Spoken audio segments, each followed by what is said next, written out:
काम कर रहे हैं।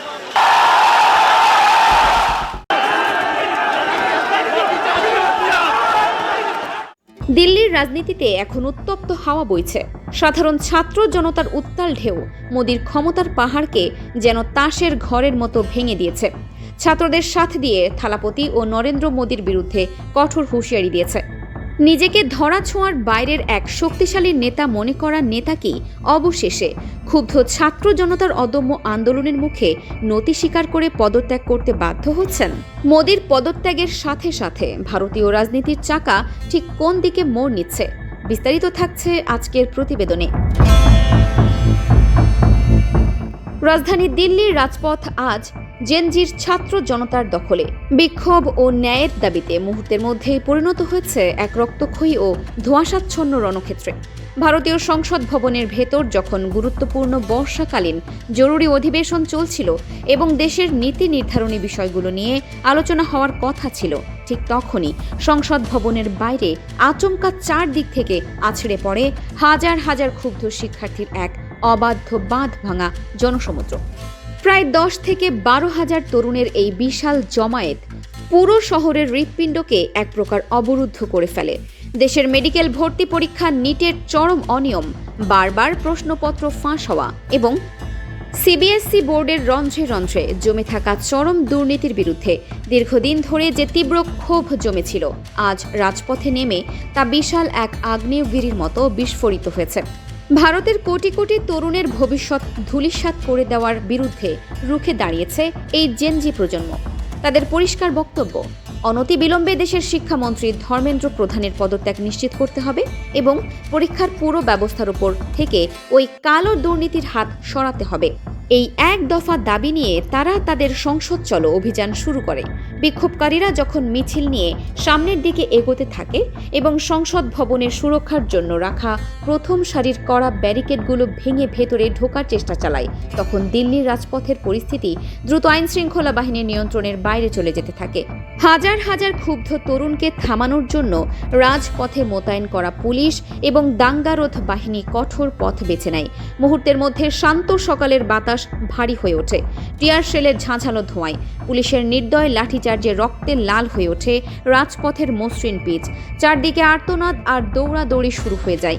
গ্রেপ্তার করা হয় শতাধিক লড়াকু ছাত্রকে, কিন্তু এত বাধা, লাঠির আঘাত বা টিয়ার শেলের ধোঁয়া কোনো কিছুই দমাতে পারছে না এই জেনজি আন্দোলনকারীদের।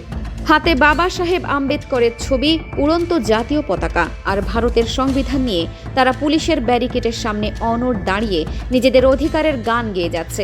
পরিবর্তনের দাবিতে স্লোগান তুলে রাজপথ কাঁপিয়ে দিচ্ছে।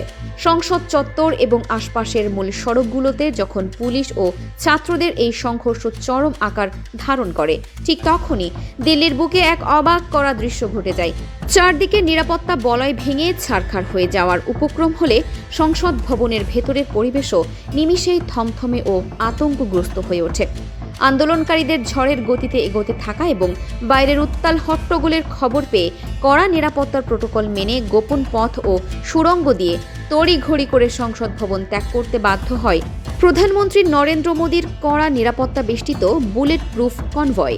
দিল্লির ইতিহাসে দেশের এত বড় শক্তিশালী একজন শীর্ষ নেতাকে এভাবে রুদ্ধশ্বাস ভঙ্গিতে সংসদ ছেড়ে যেতে আগে কখনো দেখা যায়নি।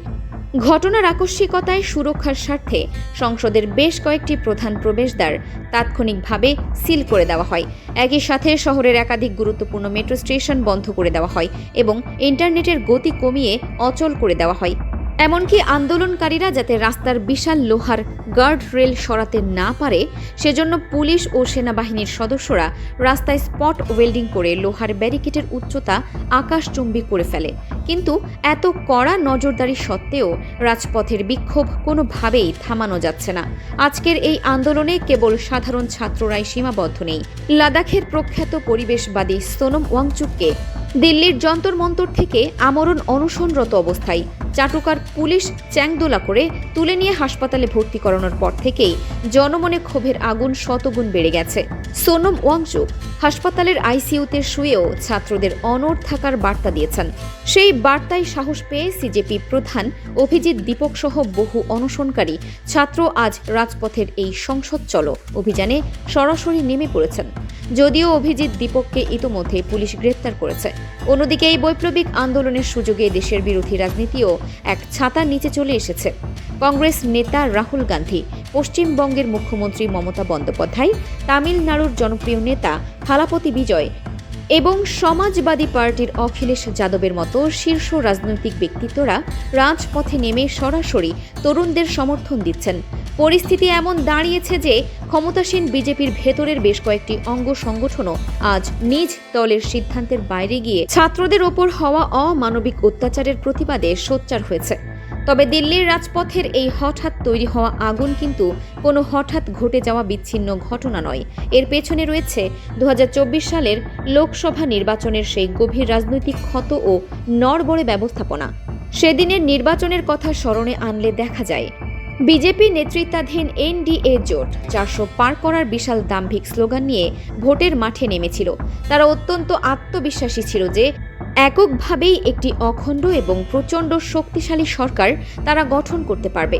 কিন্তু দেশের সাধারণ ভোটারদের রায় আর বিরোধী ইন্ডিয়া জোটের শক্ত প্রতিরোধের মুখে মোদির দল এককভাবে সরকার গঠনের ন্যূনতম 272টি আসন পেতেও চরমভাবে ব্যর্থ হয়।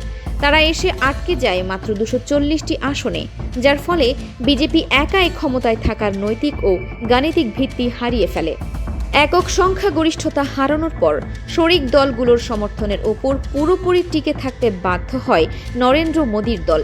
পরিস্থিতি এমন এক পর্যায়ে পৌঁছায় যে ভারতের সংসদীয় গণতন্ত্রের নিয়ম রক্ষা করতে ও নতুন করে জোট সরকার গঠনের পথ সুগম করতে রাষ্ট্রপতি দ্রৌপদী মুর্মুর কাছে আনুষ্ঠানিকভাবে পদত্যাগপত্র জমা দিতে হয়েছিল নরেন্দ্র মোদীকে। তিনি দিল্লির রাষ্ট্রপতি ভবনে গিয়ে পুরো মন্ত্রিসভা সহ নিজেদের পদত্যাগপত্র রাষ্ট্রপতির হাতে সোপর্দ করেন। যদিও নতুন সরকার গঠিত না হওয়া পর্যন্ত তাকে ভারপ্রাপ্ত হিসেবে দায়িত্ব চালিয়ে যাওয়ার আহ্বান জানানো হয়েছিল এবং পরবর্তীতে অন্যান্য শরিক দলগুলোর পাওয়া 53টি আসনের ওপর ভর দিয়ে কোনো মতে এনডিএ সরকার গঠন সম্ভব হয়েছিল। কিন্তু সেদিনই পুরো ভারতের কাছে পরিষ্কার হয়ে গিয়েছিল যে মোদী সরকারের সেই আগের একচ্ছত্র আধিপত্য ও ধরাকে সরাজ্ঞান করার ক্ষমতা পুরোপুরি চুরমার হয়ে গেছে। আজ লোকসভার সেই দুর্বল শরিকি ভিত্তি আর রাজপথে হাজার হাজার জেনজি তরুণের অদম্য বিপ্লবের জোড়া ধাক্কায় নরেন্দ্র মোদীর সরকার চরম কোণঠাসা ও দিশেহারা হয়ে পড়েছে। রাজপথের এই উত্তপ্ত পরিস্থিতি দেখে এবং ক্ষমতা হাতছাড়া হয়ে যাওয়ার তীব্র আশঙ্কায় আজ বিকেলেই বিজেপির শীর্ষ নেতা ও কেন্দ্রীয় মন্ত্রী জেপি নাড্ডার মাধ্যমে ছাত্র নেতাদের কাছে জরুরি ভিত্তিতে গোপন ও সরাসরি আলোচনায় বসার আকুল প্রস্তাব পাঠানো হয়েছে। যে সরকার এতদিন সাধারণ শিক্ষার্থীদের দাবিকে বিন্দুমাত্র গুরুত্ব দিতে চায়নি, রাজপথের এই উত্তাল জনসমুদ্র আজ তাদের আলোচনার টেবিলে নতি স্বীকার করতে বাধ্য করছে। ভারতের সচেতন জনগণ এখন একটি কথাই ভাবছে। 2024 সালের জুলাইয়ে ছাত্র জনতার অভূতপূর্ব অভ্যুত্থানের মুখে বাংলাদেশের শেখ হাসিনা দেশ ছেড়ে ভারতে আশ্রয় নেওয়ার সুযোগ পেয়েছিলেন। কিন্তু আজ 2026 সালের জুলাইয়ে এসে নিজের দেশে নিজের তৈরি করা এই উত্তাল আগ্নেয়গিরির মুখে দাঁড়িয়ে নরেন্দ্র মোদী কোথায় যাবেন?